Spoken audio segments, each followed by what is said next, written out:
Are you looking for a big hitting enduro race machine or a bike park bike that'll still happily spin you back up to the top of the hill? Well then, YT's new Capra may just be the bike for you. Let's check it out.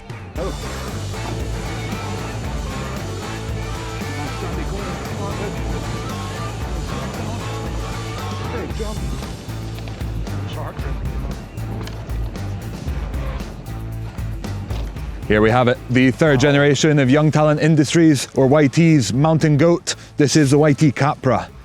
I've been spending the last month or so testing this bike across the UK, and I've come away thoroughly impressed. So I think we should dive into the bike a little bit more and discover exactly what has made it so special out on the trail. The Capra is YT's full-bore enduro ripper. It's available in a mixed wheel size, or the 29-inch wheels you see here, with specific frames with unique geometry and kinematics for each. Both use the same virtual 4-link Horst Link suspension system, offering up 165mm of travel on this 29er, or seeing a bump up to 170mm on the mixed wheel size version, and both use a big, chunky 38mm stanchion, 170mm fork up front. YT is currently offering both wheel sizes in their core spec levels, with the Core 4 that you see here, which uses an ultra modulus frame, or the slightly cheaper Core 3, which uses a slightly heavier high modulus frame and slightly cheaper component spec as well. They also offer an uncaged 6 version of the 29er, which is their top of the top high-end build. It comes with RockShox flight attendant suspension, full axis dropper and gearing, as well as carbon wheel set. It comes in at quite a hefty price tag, but certainly you do get the component spec to match. This Core 4 sees a purposeful and aggressive component spec that should withstand the rigours of the rowdiest bike park and enduro riding, but it's still within a reasonable weight to let you pedal it up to the top of the hill without too much complaint. The formidable Fox 38 and Float X2 factory suspension package offers you all the adjustability and control that you could possibly need. There's a full SRAM X01 Eagle drivetrain with the 10-52 cassette out back. It means you can winch yourself up the steepest of climbs with no problem. And there's a descendant carbon crank as well, just to shave a little bit of weight. The brakes are SRAM's Code RSCs. They stop on 200mm rotors front and rear, and honestly, I really enjoy them. I know we've had some issues with them at the site in the past, but the last couple of sets of codes that I've been on have been an absolute pleasure. They modulate really well. They could stop a train. They really are a top-notch brake set, so it's good to see, especially with the RSCs on the Core 4 that you see here. You just get that little bit extra control where the bite point is and where the lever reach is, and it just means that you can get them feeling exactly how you want them to. The wheels are Crank Brothers Synthesis and Industry 9 combination.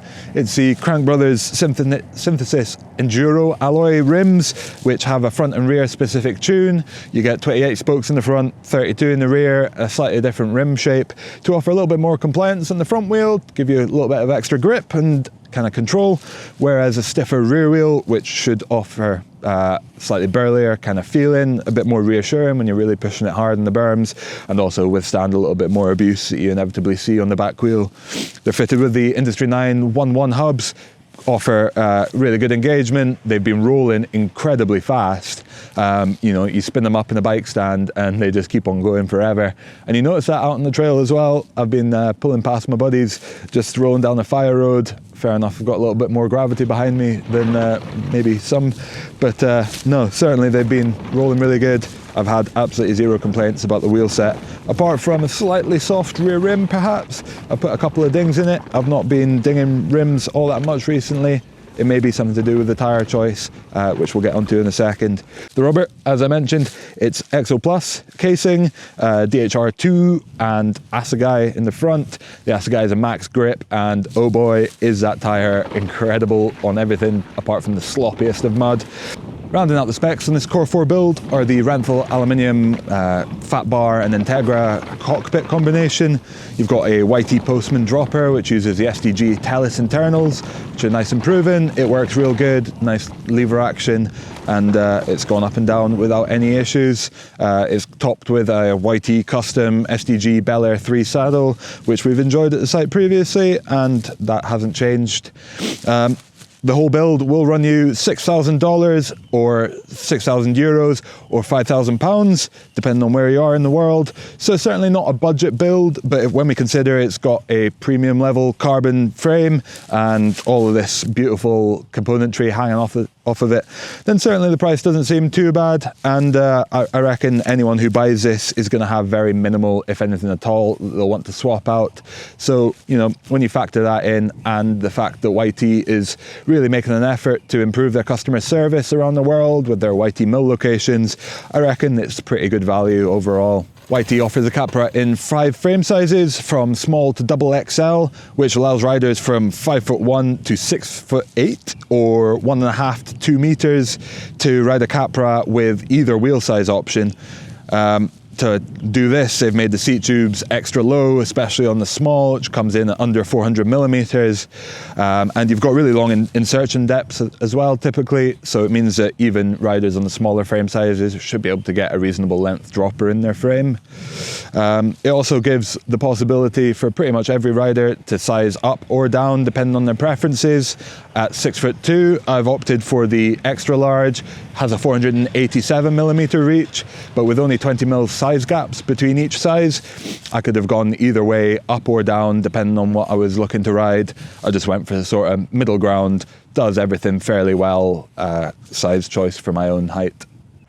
We'll focus on the 29-inch wheeled version when we're talking about the geometry, although largely the mixed wheel version also shares most of the same numbers, or, you know, very close, within half a degree or so on the angles.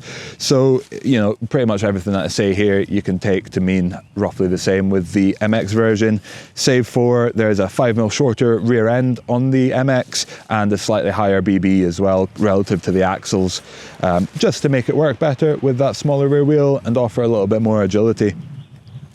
Both models feature a flip chip on the clevis that will allow you to run a high or a low position for the bottom bracket. I'll be honest, I've only ridden it in the low because for the riding that I've been doing, that bottom bracket height hasn't been providing any issues. But certainly it's nice to know that if there was maybe going to be a little bit more of a mellow trail day or some really technical climbs involved in my ride, then I've got that high BB position just to raise everything up a touch and get on with that better. In the low position on the flip chip, you've got a head angle that runs at 64.2 degrees, combined with a 77.6 degree effective seat tube angle.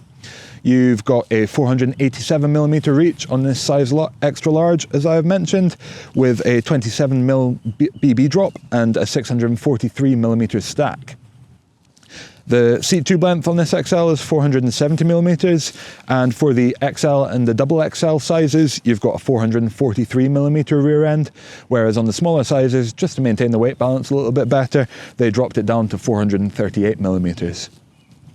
This all adds up to a total of a 1,277 millimeter wheelbase for this extra large, which is certainly lengthy, but I think given the speed hungry nature of the bike and what it's designed to do, it's within the kind of reasonable realms, and it translates to a very good machine out on the trail.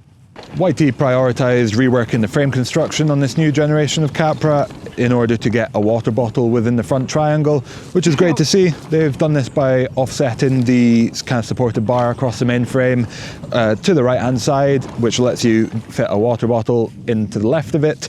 Using a side loading cage, you can get up to a 600 ml water bottle in there, which is pretty good to see. They're certainly not the first company that we've seen doing it, but that doesn't mean that it's not a good thing to see included. It's definitely something that a lot of Capra customers or prospective customers have been crying out for some time now, so it's great that they've finally done that. There's top tube lugs on the underside which allow you to get a bolt-on tool mount in there. YT has added extra sealing to the frame pivots to keep the water out. You've got SRAM universal derailleur hanger, press fit BB, integrated headset. You know, it's certainly, there's no proprietary stuff on the frame. You should be able to get replacement parts fairly easily. And with YT mill locations cropping up across the world, with extra spare parts inventory in certain countries, you should be able to get replacement parts quicker too. YT focused on the suspension kinematics, tweaking them a little bit for the third generation Capra, with some increased anti-squat for better pedaling support, and anti-rise, which has seen a slight increase as well to keep things a little bit more neutral under braking. They opted to reduce the leverage ratio progression throughout the travel. It still sits at a high 33%, but they found that people on the previous generation Capra were perhaps having a hard time hitting the end of their stroke. So they've reduced it just to make more of the travel usable, which should improve the kind of grip on the terrain out on the hill. YT gave this Generation 3 Capra the hashtag #GetGoated. How does it feel to get goated? Well, pretty damn good, to be honest. I hopped on it in day one. I went to a new bike park Wales, and from the get-go, after a few tweaks to the baseline suspension setup, I was feeling really, really comfortable, and it inspired me to tick off some big hits. I was going into the day unsure about whether or not I'd be hitting. Since then, I've upped the progression in the fork a little bit with an extra volume reducer, and I've tweaked around with the compression and rebound settings a little bit, but for the most part, it's pretty close to the baseline setup that we settled on, and it has really been a machine that has forced me to put on my big boy pants and really go for it across some of the wildest terrain in the UK, because it's not giving me any excuses at all not to go full send on it. The new Capra blends the kind of support that encourages you to work the trail as hard as you can to get all the speed, with enough in reserve that means that you can still get yourself out of some pretty hairy situations with your sort of life intact. The rear end isn't the most sort of terrain ironing. It certainly is not lacking sensitivity, but compared to some of the new high pivot bikes, it doesn't quite take the edge off of the square edges on the trail quite so much. So something like tyre inserts, I reckon they're a really good idea just to help keep your wheel in one piece for those initial square edged impacts that often do dent or smash a rim to pieces. But that's not to say that it's not a good bike through the rough terrain. It just means you need to ride it more like a conventional bike, not just dip the heels and plow through it. Absolutely. It'll still provide a very comfortable machine to get you through to the other side of a rock garden. It just does give you a little bit more feedback and lets you know a little bit more what's happening under your rear wheel. So absolutely do not discount it as a fast rough terrain bike. It's just that compared to the kind of new crop of high pivot bikes, it does just lack that absolute terrain ironing sensitivity. Though they've reduced the overall progression on the bike a touch, there's still absolutely plenty of bottom out prevention. It's really taken me some very deep landings on some pretty big jumps before I've even got close to feeling that bottom out bumper in the rear. The fork was a slightly different story, and even with the extra volume reducer that I put in, I still did feel the end of the travel a couple of times, but that seems like a fairly good compromise on some of the really big jumps that I've been hitting, for me at least. So certainly it's not an issue, and you know, you've got all that 170mm front travel, why not use it from time to time? The stiffness balance that YT have struck with their relatively stiff carbon frame in the 38 and the slightly more flexible designed synthesis alloy wheel set by Crank Brothers means that through rough terrain it still tracks fairly well. I mean, it's not a complete like noodly terrain ironing bike, but what it does mean is that when you hit a corner hard, it gives you all the support that you kind of want. It really inspires confidence to push it hard. I've been hitting corners harder on this than pretty much anything I've ever ridden.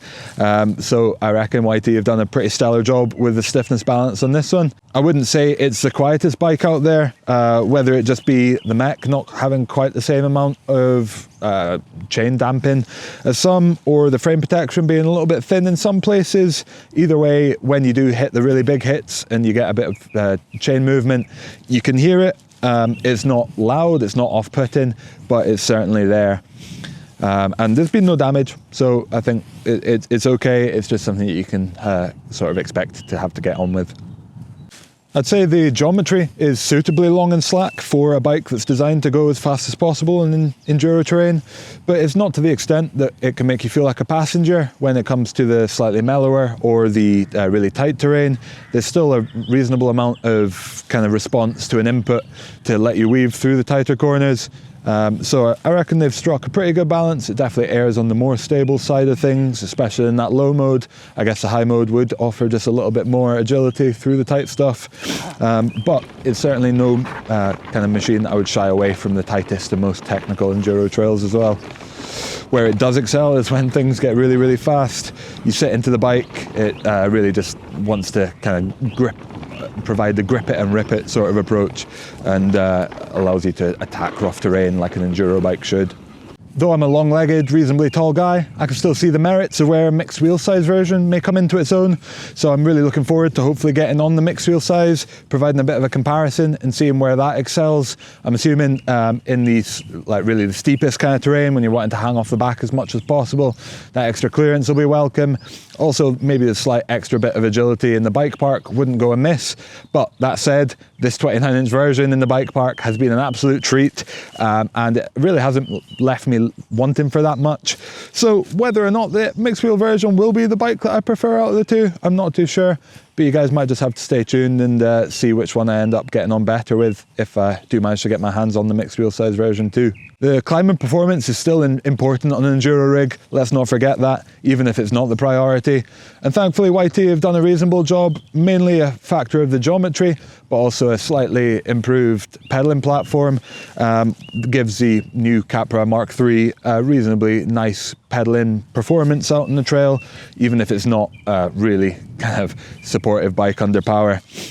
You do occasionally need to make use of that climb switch, or at least I felt the need to, for the longest and smoothest climbs. Thankfully it's right under there, under the top tube, nice and easy to reach, so it encourages you to use it. You'd almost be silly not to. But even if you were to ride a Spec that didn't have one for whatever reason, I don't think you'd be hating life with it. It's still snappy enough to kind of get you up the hill under your own power. And I'd say for the most part, given that you're buying a long-legged enduro bike, you're not going to be too disappointed with the climbing performance. Overall, I've been pretty damn blown away by the latest generation of the Capra, and with YT making big pushes to improve their customer service across the world, I'd have a hard time not recommending it to a friend. I hope you've enjoyed checking it out in this video, so do drop us a like if you've enjoyed the video. Leave us a note in the comments if you've got any thoughts on it or want to suggest a bike for us to test next, and subscribe to the channel to help us grow and continue to obtain awesome bikes like this to be tested. Thank you very much for tuning in. I hope to catch you out on the trails.